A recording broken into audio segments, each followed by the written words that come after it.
Aujourd'hui, on se retrouve pour un épisode un peu spécial puisque je vais refaire une FAQ. Peu importe le business, je trouve qu'aujourd'hui, t'es obligé de créer du contenu pour parler de ton business. Si je dois vraiment réfléchir sur les 2 dernières années, ce qui m'a stressé le plus dans mon business, c'est vraiment ça. Ça me génère trop d'anxiété, je me suis pas lancée dans l'entrepreneuriat pour souffrir. Et pour moi, c'est vraiment le meilleur moyen de faire avancer ton business sereinement. Je le dis toujours, pour moi, l'argent, c'est pas que ça fait le bonheur, mais ça y contribue énormément. Je vais avoir l'impression que tout le monde me regarde, que tout le monde me juge, que tout le monde se dit ouais, elle fait quoi, elle se prend pour une influenceuse et tout. J'ai trop l'impression de raconter ma vie là, c'est trop bizarre cet épisode de podcast.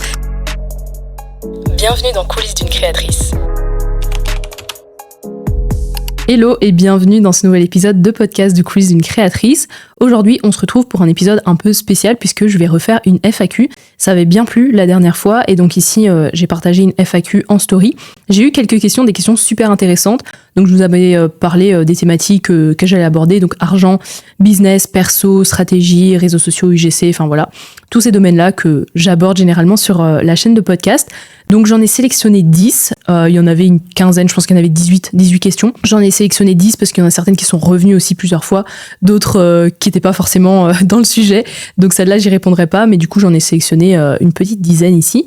Donc voilà, j'espère que ça te plaira. N'hésite pas comme d'habitude à partager l'épisode de podcast dans ta story. Moi ça me fait toujours plaisir de voir où est-ce que tu écoutes l'épisode et si ça te plaît, ce que t'en penses, etc. Donc voilà, donc je vais commencer direct, sans transition. On va commencer avec la première question qui m'était venue d'une de mes élèves de ma formation qui me demandait: est-ce que tu te vois créatrice de contenu toute ta vie? Alors moi je dirais que je me vois entreprendre toute ma vie, ça c'est sûr.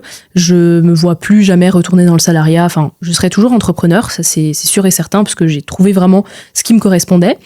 Et du coup je me dis que en soi je serai créatrice de contenu toute ma vie parce que peu importe le business, je trouve qu'aujourd'hui t'es obligé de créer du contenu pour parler de ton business. Enfin, ici, il y en a certains qui le savent, j'ai aussi un deuxième business, c'est mon studio de podcast dans lequel je suis actuellement. Et pour mon studio de podcast, pour avoir des clients, t'as pas le choix, tu dois aussi créer du contenu.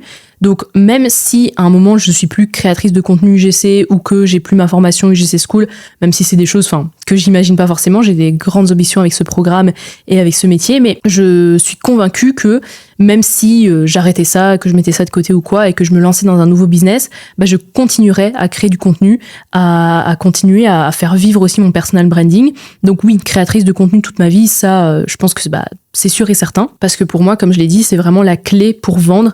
Pour vendre, t'es obligé de partager sur toi, sur ton entreprise, sur ta vision, sur tes valeurs, sur ce qui est important. Enfin, ouais, pour moi, c'est vraiment essentiel. Donc, créer du contenu toute ma vie, oui. Après, je dis pas que je vais faire ça jusqu'à mes 80 ans. Évidemment, l'objectif aussi, c'est de prendre une retraite, entre guillemets, assez tôt. J'ai déjà expliqué sur d'autres épisodes, mais j'investis beaucoup mon argent pour faire en sorte que ça fructifie et que je puisse d'une certaine façon prendre ma retraite assez rapidement, même si je veux pas prendre ma retraite parce que j'aime pas mon travail, j'adore ce que je fais et je pense que je continuerai vraiment longtemps à faire ça. Mais voilà, c'est un moment, je sais pas, j'ai 40 ans ou 45 ans et j'ai envie de me dire, voilà, maintenant j'y vais mollo, j'ai envie de moins travailler, tout simplement de vivre pour moi, de vivre avec mes enfants. Je me dirais, ok, c'est bon parce que j'ai mon argent, j'ai ma retraite, mais tout ça pour dire que je créerai du contenu jusqu'au temps que j'aurai des business en cours en tout cas. Ensuite, une deuxième question que je trouvais intéressante, c'était tu faisais quoi avant de faire de l'UGC? Donc en vrai, je pense que j'ai déjà partagé mon parcours dans un épisode de podcast aussi. D'ailleurs, tu pourras aller le voir, il explique vraiment tout en détail, tout ce que j'ai fait, etc. Et je t'explique aussi d'où je viens pour te permettre de te rendre compte du chemin parcouru et te montrer que vraiment tout est possible à partir du moment où tu t'en donnes les moyens. Mais du coup, pour la faire courte et un peu résumée, moi de base, j'étais censée faire des langues, travailler dans le secteur des langues, de la traduction, de l'interprétation. J'avais fait un bachelier en mandarin, espagnol et anglais. Et en fait, pendant mon Erasmus en Chine, j'ai vraiment eu un déclic où je me suis dit, ouais non, en fait c'est pas fait pour moi. J'ai rencontré là-bas des personnes qui entreprenaient, qui avaient plus ou moins mon âge, ils étaient peut-être âgés de 2 ou 3 ans en plus. Et je me suis dit, mais attends, comment ça se fait que eux ils vivent leur meilleure vie, genre ils ont pas de patron, ils kiffent ce qu'ils font, ils travaillent pour eux et tout, pourquoi est-ce que moi j'ai pas ça? Pourquoi est-ce que je vais me faire chier à faire un master alors que les langues ça m'anime pas tant que ça et j'ai pas envie de rester derrière un bureau à traduire des textes. Donc c'est à ce moment-là où j'ai eu le déclic et que je me suis dit je vais entreprendre, je vais parler de ce que j'aime aussi sur les réseaux. Donc là à ce moment-là j'ai commencé à créer du contenu du contenu autour de la nourriture, de la food, parce que moi, dans ma tête, je voulais être nutrithérapeute, genre accompagner des gens sur leur rééquilibrage alimentaire. Et en fait, en faisant ça, en faisant ma pub sur les réseaux sociaux, en créant du contenu, comme je le disais juste avant, quand t'as une entreprise, t'es obligé de créer du contenu. En fait, je me suis rendu compte que c'était ça que je kiffais, c'était créer du contenu, faire des vidéos, faire des photos, tout ça.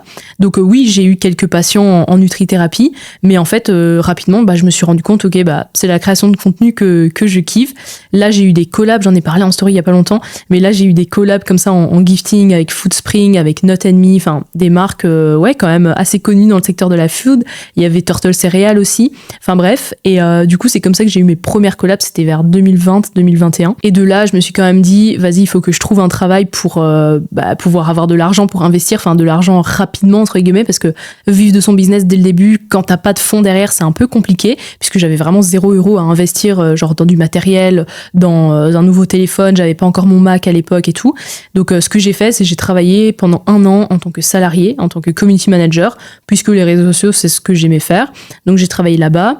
Pendant 1 an, j'ai mis de l'argent de côté, j'ai acheté une voiture, j'ai acheté un Mac, etc. machin. Et puis après, je me suis lancée en tant que CM freelance d'abord, donc toujours domaine des réseaux sociaux. Et puis c'est de fil en aiguille que j'ai découvert l'UGC. Et je me suis dit, mais en fait, l'UGC, c'est vraiment ce que je kiffe faire. C'est ce que je faisais déjà finalement quasiment en 2020-2021. Finalement, créer du contenu pour des marques, mettre en avant des produits. Et donc c'est comme ça que je suis devenue créatrice de contenu UGC en 2022. Donc voilà, un parcours un peu space, puisque vraiment, je viens des langues, quoi, genre de la traduction à la création de contenu. Mais voilà, franchement, je regrette pas mon parcours et chaque étape, je dirais, chaque chose que j'ai apprise sur mon parcours, ça m'a vraiment fait, ça m'a permis de grandir, d'avoir des leçons, des apprentissages. Donc si c'était à refaire, vraiment je referais la même chose de cette façon-là. Donc voilà, comme ça j'ai répondu à la question, tu faisais quoi avant l'UGC? Ensuite, la troisième question que j'ai trouvée intéressante aussi, c'était Emma de ma formation qui me demandait est-ce que tu es souvent anxieuse et comment tu le gères dans ton quotidien, dans ton business? En vrai, moi je suis pas quelqu'un de très stressée, de très anxieuse. Enfin vraiment, l'anxiété c'est pas un truc qui est commun pour moi, genre je vais jamais être dans le mal ou quoi. Enfin, j'ai rarement eu ce genre d'épisode d'anxiété. Je suis parfois des personnes sur les réseaux qui disent qu'elles sont hyper anxieuses dans leur activité et que c'est des choses qui les bouffent au quotidien. Mais je pense que moi, mon truc, c'est déjà, je suis pas sujette à ça, genre à l'anxiété, je pense. Mais aussi, c'est dès qu'il y a un truc qui va me stresser ou je vais sentir de l'énergie négative, en fait, je vais trouver une solution et le mettre de côté ou l'arrêter. Genre, je prends un exemple typique. Quand j'ai organisé les UGC Mastery, donc si tu me suis pas depuis un moment sur la chaîne de podcast, les UGC Mastery, en gros, c'était des challenges que j'organisais, des challenges payants, où il y avait des marques partenaires qui envoyaient des colis aux participantes pour leur permettre de créer des vidéos UGC, d'apprendre un petit peu, et moi je les formais pendant ce challenge-là. J'ai organisé 3 éditions, et ça a été des challenges très stressants pour moi, dans le sens où il fallait gérer vraiment toute la logistique, les filles elles devaient recevoir leurs colis, il y en avait qui les recevaient en retard, enfin il y a eu des problèmes comme ça, parce que c'est pas moi qui envoyais les colis, donc je devais faire confiance aux marques et tout ça, enfin bref, donc il y a eu des problèmes logistiques comme ça qui étaient hors de mon contrôle, et ça m'a vraiment beaucoup stressée. Ça, c'est vrai que si je dois vraiment réfléchir sur les 2 dernières années, ce qui m'a stressé le plus dans mon business, c'est vraiment ça. C'est les UGC Mastery. Et en fait, tout simplement, j'ai pris la décision de les arrêter. Genre, je me suis dit, ça me procure trop de stress pour ce que ça m'apporte. Genre, oui, j'aime bien le faire, mais ça m'apporte trop de stress par rapport au fait que j'aime faire ça. Enfin, tu vois, donc la balance elle était pas assez positive. Et donc, tout simplement, je me suis dit, ok, je vais arrêter, c'est pas grave, je trouverai une autre solution, je trouverai une autre forme de challenge, une autre forme de méthode d'acquisition ou quoi. Mais juste, ça me pompe trop d'énergie, ça me donne trop de stress, ça me génère trop d'anxiété, je me suis pas lancée dans l'entrepreneuriat pour souffrir. Donc voilà, tout simplement, j'arrête. Donc ça, je pense que c'est un truc qui est important quand tu vois que t'es sous l'eau, que t'as un truc qui vraiment est difficile dans ton activité, qui te rend anxieuse, et tu vois que t'as essayé plusieurs fois, parce que le UGC Mastery, je l'ai fait 3 fois quand même, et que tu vois qu'à chaque fois c'est la même chose, c'est les mêmes émotions qui te reviennent, moi je dirais simplement essaye de t'extirper de cette solution, et faut pas forcer. Enfin, il y a certains trucs, quand tu vois que voilà, c'est des trucs qui te correspondent pas, juste je pense que faut juste arrêter en fait. Donc voilà, moi je dirais que c'est ça ma solution. Et puis elle me demandait dans mon quotidien, j'imagine peut-être dans ma vie privée, mais pareil, dans ma vie privée, je suis pas forcément anxieuse. J'ai eu par le passé des relations amicales qui me rendaient, pas anxieuse, mais qui me faisait du mal, on va dire, qui était toxique finalement. Pareil, qu'est-ce que j'ai fait ? J'ai décidé de couper les ponts et finalement je le vis vraiment très bien. Enfin, j'ai jamais été aussi heureuse qu'après ces moments-là. Donc je dirais que moi vraiment, c'est peut-être un peu radical, mais quand il y a une situation qui me plaît pas, qui me frustre ou qui me rend anxieuse, juste je vais cutter et puis je vais passer à autre chose et je vais changer. C'est ma solution. C'est peut-être radical, mais voilà. Ensuite, la question numéro 4, on m'a demandé, c'est quoi pour toi les 3 piliers d'un business qui dure ? Et c'est hyper facile, franchement, cette question-là, et peut-être même que tu le sais si tu me suis depuis un moment sur les réseaux, mais pour moi, vraiment les 3 trucs les plus importants dans un business, vraiment selon moi, évidemment, c'est la rigueur, la clarté et l'adaptation. La rigueur, pourquoi ? Parce que moi, je suis quelqu'un j'aime quand les choses sont carrées, sont structurées, et pour moi, c'est vraiment le meilleur moyen de faire avancer ton business sereinement. Si tu es strict à ce niveau-là, déjà, ça va dégager quelque chose de positif auprès de tes clients. Genre, si tes clients, ils voient que t'es rigoureuse, qu'avec toi, c'est carré, c'est structuré, il y a des process et tout, ça va vraiment dégager quelque chose de positif. Tu vas avoir du coup des clients récurrents qui vont revenir. Et donc, ça fait que ton business, il va tourner à long terme puisque tu vas gagner leur confiance. Donc, ça, c'est vraiment hyper important. Pareil, même en termes de, genre, tout bête, mais tout ce qui est administratif, il faut être hyper rigoureux par rapport à ça parce que tu peux te retrouver avec, des trucs impayés ou genre des amendes parce que t'as pas remis ta déclaration d'impôt dans les temps ou des trucs comme ça. Enfin, genre les gens moi je déteste l'administratif aussi, mais les gens qui font l'autruche par rapport à ça, qui remettent toujours au lendemain et tout, après ils peuvent pas s'étonner d'avoir des amendes. Enfin, à un moment, si t'as pas de rigueur dans ton business, forcément c'est des trucs qui vont arriver. Donc ça pareil, que ce soit l'administratif, que ce soit les process clients, faut être rigoureux, que ce soit dans ton travail aussi. Donc je prends n'importe quoi, mais par exemple être créatrice de contenu. Si t'es rigoureuse dans ton travail, si t'as un agenda qui est vraiment carré, que tu sais exactement ce que tu vas faire tel jour, tu sais plus ou moins combien de temps te prennent chaque tâche, etc. Tout ça aussi, c'est une certaine forme de rigueur, plutôt que je suis sous l'eau avec mes collabs, j'ai accepté 10 collaborations cette semaine, mais en vrai, je me rends compte que je sais en faire que 5, puis tu vas partir dans tous les sens, tu vas être en retard sur certains projets, donc là, ton customer care, il est pas bon, donc là, les clients, ils vont pas avoir envie de revenir vers toi. Enfin, vraiment, tout ça, ça fait effet boule de neige, et donc, pour moi, vraiment, le truc le plus facile, pas le truc le plus facile, mais pour avoir vraiment un business serein et stable et long terme, c'est vraiment la rigueur. Ça, c'est le premier pilier pour moi. Ensuite, j'ai mis la clarté parce que la clarté, c'est aussi le fait de savoir où tu veux aller exactement. Genre, il y a des gens, ils se lancent dans l'entrepreneuriat, mais c'est plus en mode je veux juste gagner de l'argent. Et j'ai déjà dit, mais avoir ça comme moteur dans l'entrepreneuriat, c'est pas suffisant. Faut vraiment être clair avec tes objectifs, mais avoir des objectifs avec un vrai pourquoi.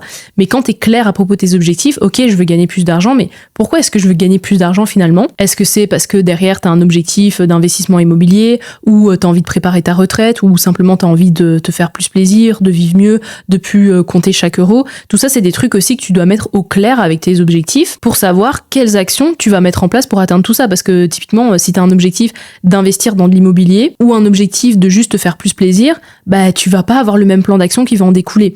Donc ça aussi, c'est hyper important, le fait d'être clair, parce que ça te fait vraiment découler un plan qui va être beaucoup plus précis. Et la clarté, ça va aussi au-delà de ça, c'est de la clarté au niveau de tes offres, au niveau de ce que tu proposes. Genre, si tu te dis, je suis créatrice UGC, mais en même temps, j'ai envie d'être monteuse vidéo, et en même temps, j'ai aussi envie d'être community manager, et en même temps, j'ai envie d'être photographe, et en même temps, j'ai envie d'être vidéaste, et que tu as envie de faire tout, et de proposer tous les services du monde possibles et inimaginables, c'est pas clair non plus pour ton prospect qui est en face de toi, parce que du coup, il sait pas exactement, si tu sais même pas lui expliquer ce que tu fais concrètement, il sait pas non plus ce qu'il va pouvoir te demander. C'est vraiment un truc qui est essentiel dans un business. Et puis même pour toi, expliciter tes offres, quand tu vas être en face de ton client, que ce soit en physique ou en virtuel, en appel, si t'arrives pas à lui expliquer concrètement ce que tu peux lui amener comme résultat, parce que toi-même, en fait, tu sais pas ce que tu fais, tu sais pas ce que tu proposes, bah du coup il va pas avoir envie, enfin il va pas être rassuré, il va pas avoir envie de travailler avec toi.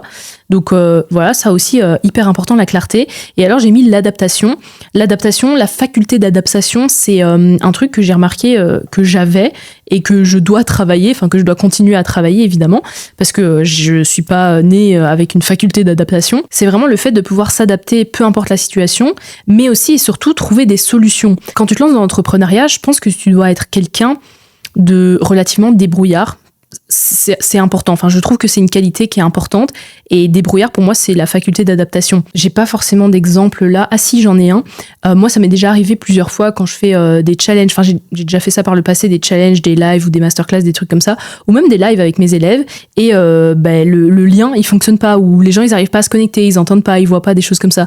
Tu dois rapidement pouvoir trouver une solution, être capable de trouver une solution, de dire ok on va passer sur un autre truc, ou alors moi ça m'est déjà arrivé, je fais un live, je donne un live et je dis aux gens qu'il y aura un replay, et en fait j'oublie d'enregistrer le replay, donc il n'y a pas de replay.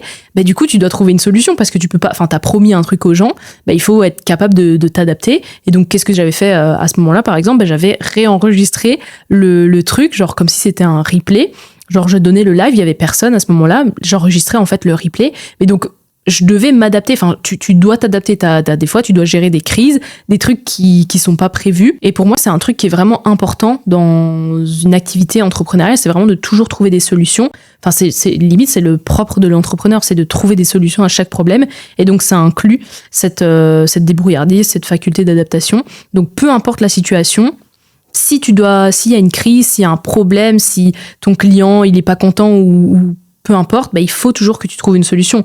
Imagine ton client il est pas content de tes vidéos elles ont pas performé, ou j'en sais rien, même il est pas content du résultat final, il va falloir essayer de trouver une solution. Tu peux lui proposer un pack de photos offertes, ou lui proposer de lui faire une autre version de la vidéo, enfin peu importe, mais toujours trouver une solution. Ensuite la question numéro 5 c'était est-ce que tu préfères collaborer avec des grosses marques ou des petites marques? Moi je préfère les petites marques. Quand je dis petites marques, c'est des marques, on va dire, un peu plus locales ou pas encore ultra mainstream. Pourquoi ? Parce que moi, généralement, quand je travaille avec des plus petites marques, je travaille en direct avec elles, et donc pas via des agences. Genre, j'ai déjà bossé avec des grosses marques, mais souvent, c'était via agence. Et quand je travaille en direct avec le fondateur ou même l'équipe marketing, je trouve que j'ai plus, de valeur ajoutée à apporter, dans le sens où si c'est via agence, l'agence elle a déjà fait le brief et tout, enfin en gros elle te donne juste le script ou la trame et tu fais la vidéo et c'est tout.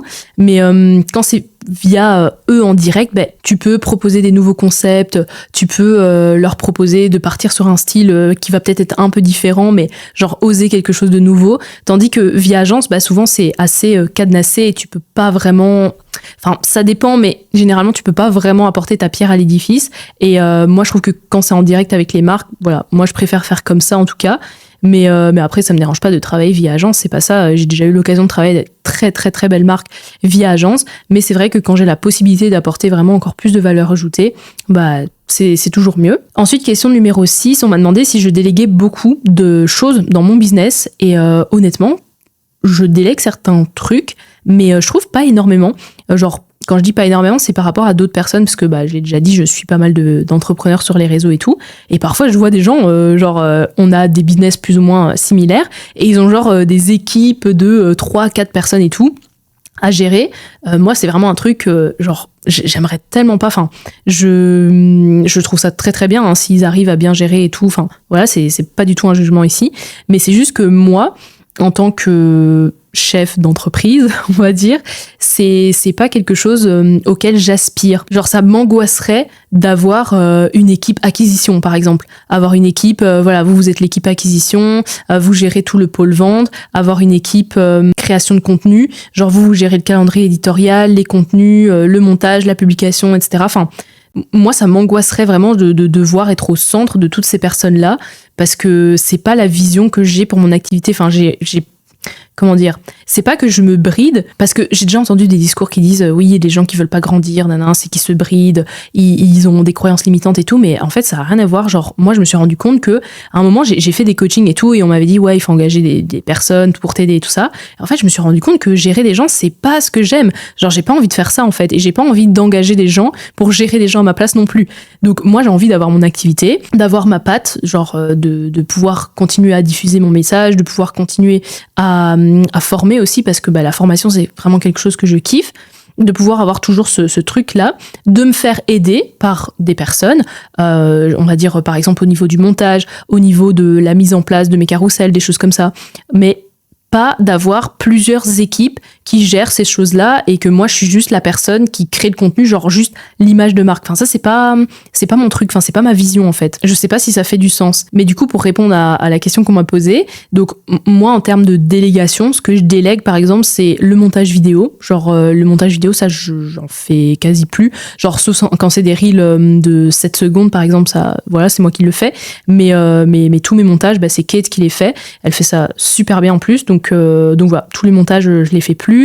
Tout ce qui est mise en page de mes carousels comme je disais, donc quand je fais des carousels je rédige le texte moi-même, c'est moi qui ponds les idées et tout, mais au niveau de la mise en page c'est pas non plus ma zone d'expertise, c'est pas là où je suis la plus douée, donc ça aussi c'est Laura de ma formation aussi qui les fait. Au niveau de ma comptabilité évidemment j'ai un comptable, parce que ça j'ai un comptable depuis le tout début, genre j'ai jamais fait la comptabilité, déclaration d'impôts, déclaration de revenus, tout ça j'ai jamais fait ça moi-même, donc ça j'ai un comptable depuis le début. Et maintenant j'ai aussi quelqu'un qui m'aide pour les appels de candidature. Donc il n'y a pas une équipe acquisition, genre une équipe vente, il y a juste une personne qui prend les appels et c'est tout. Et alors j'ai aussi une mentor dans les JC School, donc Alexandra, qui m'aide pour les suivis des élèves, donc qui fait les audits de portfolio, les analyses des vidéos, les réponses aux questions, etc. Donc voilà, au final je me fais aider par 5 personnes. Et c'est largement suffisant, mais on n'est pas genre, c'est pas comme si on a un groupe WhatsApp en mode équipe UGC School et on s'envoie des messages et ils travaillent pour moi, ils travaillent que pour moi. Enfin non, je suis leur cliente et ils travaillent pour d'autres personnes et c'est très bien comme ça. Enfin, je veux pas commencer à avoir une grosse équipe à gérer. Enfin, c'est vraiment pas ma vision et c'est pas ça qui me drive. Et puis même au niveau de ma marge, elle est quand même assez importante. Donc la marge de mon business, donc ce qui rentre entre guillemets pour moi, enfin pour ma société, je suis quand même aux alentours de 70-75%, donc ce qui est quand même assez élevé. Donc tout le reste, c'est ce que je vais payer en termes de charges, en termes de prestataires de services, nanana. Mais voilà, c'est quand même finalement un fonctionnement qui me convient bien en termes de stress, enfin de non-stress du coup, et en termes de marge. Donc voilà. Ensuite, on m'a demandé c'était quoi mon rapport à l'argent, s'il avait changé, parce que j'en parle souvent ouvertement. Donc effectivement, c'est vrai que c'est un sujet dont je parle assez ouvertement sur les réseaux sociaux. Enfin, je le dis toujours, pour moi, l'argent, enfin, c'est pas que ça fait le bonheur, mais ça y contribue énormément. Et la vie est toujours plus facile quand tu gagnes plus d'argent. Ça, je suis désolée, mais à un moment, enfin, faut arrêter de se voiler la face et de dire oui, l'argent, il n'y a pas que ça dans la vie. Non, il n'y a pas que ça, il y a aussi les relations, l'amour, tout ce que tu veux. Mais à partir du moment où tu as de l'argent, où l'argent n'est plus un problème en fait, tu as déjà 95% de tes problèmes qui sont résolus. Donc moi je trouve que l'argent ça devrait pas être tabou, c'est un sujet comme un autre. Il y a plein de gens qui s'en font une montagne, genre qui disent ah non mais attends, on va pas lui demander son salaire, ça se fait pas, c'est impoli et tout. J'ai jamais compris le fait d'avoir peur de demander à quelqu'un son salaire. Au pire il te le dit pas, il te dit non, voilà. Mais à quel moment c'est impoli de demander le salaire à quelqu'un? Enfin c'est juste une question comme une autre. Et puis tu devrais être fier de dire combien tu gagnes. Genre c'est toi qui vas travailler tous les jours, qui travaille dur ou demander le chiffre d'affaires à quelqu'un. C'est toi qui travailles pour ton entreprise. Ça devrait pas être honteux de donner le chiffre que tu as généré et les fruits de ton travail en fait. Donc enfin, moi c'est vraiment un truc à ce niveau-là ça a beaucoup changé, mais assez tôt, je pense déjà vers mes 20-21 ans, j'ai commencé à écouter beaucoup de podcasts, à lire beaucoup de livres et ça désacralisait vraiment ce truc de l'argent, le nerf de la guerre comme on dit tout le temps. Donc voilà, moi mon rapport à l'argent c'est vraiment, je pense, un rapport sain. Alors je sais que je veux en gagner beaucoup parce que j'ai envie d'être libre, parce que comme je l'ai dit ça résout beaucoup de problèmes, donc voilà, je fais en sorte d'en gagner beaucoup, d'en investir. J'investis beaucoup mon argent, que ce soit en bourse, en crypto-monnaie, enfin voilà, je l'investis. Et si quelqu'un venait me demander c'est quoi mon chiffre d'affaires, c'est quoi les revenus que je me verse, c'est quoi l'argent que j'investis, enfin ce serait pas du tout un problème pour moi de le dire. Ici, c'était pas la question et ça a pas forcément de plus-value là dans cet épisode. Mais si un jour quelqu'un me demande de faire un épisode là-dessus, il y a aucun problème. Enfin, je trouve que justement, ça te permet aussi de voir les choses, de comprendre certaines choses mieux, parce qu'on en fait tellement un tabou qu'il y a des trucs, des fois, on comprend pas. Genre, on m'a déjà dit à l'époque que ma formation était chère, donc à cette époque-là, elle était à 1500 €, et on m'avait dit que c'était cher. Mais en fait, le truc, c'est que les gens, ils voient le 1500 €, mais ils voient pas tout ce qui est charge, tout ce qui est comptabilité, tout ce qui est prestation de service. Enfin, ils voient pas tout ce qu'il y a autour, parce que c'est des trucs dont on parle pas. Enfin, on n'en parle pas énormément. Si, maintenant on en parle sur les réseaux sociaux, mais c'était une personne qui, n'était pas forcément, éduquée à ces sujets-là, enfin, qui ne suivait pas des podcasts sur le sujet, qui lisait pas des livres sur le sujet.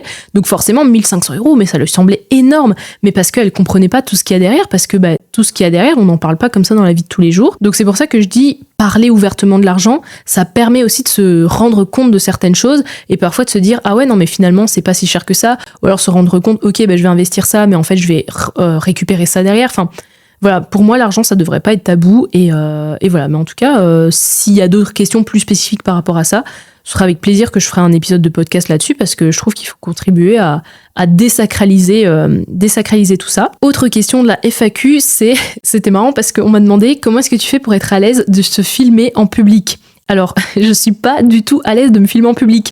Donc, je sais pas qui... Enfin, d'ailleurs, normalement, quand vous voyez mes vidéos, je suis toujours genre dans un studio de podcast ou je suis chez moi ou quoi. Je fais jamais de vidéos en extérieur ou devant des gens ou en public, tout simplement parce que je suis pas à l'aise de ça. Je connais quelqu'un qui est hyper à l'aise par rapport à ça. Par contre, c'est une de mes élèves, c'est Ruby. Rublil, je l'avais eu d'ailleurs en interview dans mon studio de podcast l'an dernier. Voilà, je mettrai peut-être le lien quelque part, mais si tu veux aller le voir, vraiment va voir le truc parce que c'est vraiment full valeur. Bref, pour en revenir à la question, moi je suis pas du tout à l'aise de me filmer en public. Moi je suis vraiment le genre de personne, je vais sortir mon téléphone, je vais commencer à me filmer, je vais avoir l'impression que tout le monde me regarde, que tout le monde me juge, que tout le monde se dit ouais elle fait quoi, elle se prend pour une influenceuse et tout, alors que pas du tout. Enfin, les gens, je pense qu'ils sont dans leur bulle, ils en ont rien à cirer de ce que je fais, mais genre je sais pas, j'ai vraiment un blocage avec ça. Je pense que comme Ruby l'avait dit dans un de ses reels il y a pas longtemps, en fait, c'est juste, ça va venir avec la pratique, tu vois. Tu vas mettre ton téléphone une fois, tu vas le mettre 2 fois, tu vas le mettre 3 fois, tu vas le mettre 15 fois, tu vas te filmer. Et puis, à un moment, tu t'en foutras, en fait, et les gens, ils passent et ils s'en foutent de ce que tu fais. Mais moi, j'arrive pas à passer ce truc-là. Donc voilà, franchement, ça, c'est marrant d'avoir eu cette question parce que je me filme vraiment pas en public. Donc pour le coup, voilà, il faudrait peut-être que je le fasse, mais pour l'instant, l'occasion ne s'est pas forcément présentée. Enfin, c'est pas nécessaire pour moi actuellement de me filmer en public. Genre même quand je fais des contenus UGC, on m'a jamais demandé du micro-trottoir par exemple, ou des vidéos en extérieur. Donc c'est vrai que je fais pas l'effort de le faire, mais voilà, peut-être pourquoi pas pour sortir de ma zone de confort, pour me challenger. C'est toujours bien de se challenger aussi, donc voilà, mais en tout cas, je suis pas du tout à l'aise en public, donc comme ça, vous savez. Et dernière question, est-ce que tu as des nouveaux projets en cours ? Ça, c'est une question que j'avais déjà eue dans ma précédente FAQ, dans un autre épisode de podcast. Et donc à ce moment-là, j'avais justement les projets de studio, tout ça. Mais donc là, ici, des nouveaux projets en cours. Oui, j'en ai un qui arrive ici au mois de septembre. C'est un truc que j'ai jamais fait.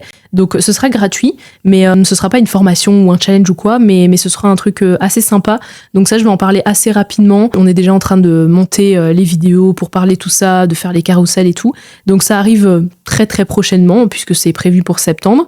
Donc il y aura ça. Il y a des voyages de prévus en fin d'année, comme chaque année. J'ai trop l'impression de raconter ma vie là, c'est trop bizarre cet épisode de podcast. Mais voilà, on m'a demandé si j'avais des projets en cours. Donc en termes de perso, on va dire les voyages de fin d'année. Pour la partie pro, l'événement dont j'ai parlé ici qui va arriver en septembre. Mais sinon, ah oui, si, j'ai un autre projet qui arrive, mais je sais pas exactement quand est-ce que je vais pouvoir le finaliser. En fait, j'aimerais bien accompagner des personnes dans la création de leur offre. Pas genre forcément les aider à créer leur formation, parce que j'aime pas trop le truc de vendre une formation pour t'apprendre à créer une formation, c'est pas forcément ça. Mais moi, je me rends compte que j'ai vraiment une passion pour tout ce qui est acquisition client, genre acquérir de nouveaux clients, trouver des méthodes de prospection, trouver des nouvelles méthodes pour les amener en inbound et tout ça. Et j'ai vu sur les réseaux sociaux qu'il y avait des personnes qui me suivent, qui sont pas forcément dans le domaine de l'UGC, qui veulent pas se lancer dans l'UGC, qui sont des gens entrepreneurs, mais qui me suivent plus parce qu'ils me suivent de mon podcast, tout ça, et qui parfois rebondissent à mes stories. Et justement, on parle de tout ça, de l'acquisition, de comment ramener des clients, de l'entrepreneuriat de manière générale. Et c'est un truc qui, je pense, pourrait aider parce que j'ai pas encore vraiment vu ça. Enfin, tout ça, c'est des idées, c'est déjà des pistes. Je me suis déjà fait un Notion, voilà, par rapport à ça. Mais franchement, à voir où ça peut nous mener. Mais en tout cas, ouais, un truc vraiment spécifique sur l'acquisition client, comment faire pour créer aussi ces tunnels, tout ça, c'est des trucs que je fais depuis genre 5 ans maintenant. Donc, je commence à être rodée, je commence à vraiment apprendre sur le terrain, à mettre des choses en pratique, à pouvoir ajuster et tout. Donc, ça, c'est un projet que j'aimerais finaliser cette année. On verra en fonction du timing. Mais voilà, bon, sinon, en termes de projet pro, c'est ça. Je pense que c'est déjà pas mal. On va déjà se contenter de ça, on va dire, puisqu'il y a quand même des choses aussi qui arrivent par rapport à UJC School. Donc ça, ce sera plus pour mes élèves. Donc voilà, c'est la fin de cet épisode de podcast. On va s'arrêter là, je pense, avec la FAQ. N'hésite pas à me dire par message sur Instagram si ce genre d'épisode te plaît. En tout cas, la première avait fort plu. On m'avait demandé une deuxième. Donc voilà, si tu souhaites une 3e édition de FAQ, n'hésite pas à me le dire par message sur Instagram. Et nous, on se revoit la semaine prochaine pour un prochain épisode.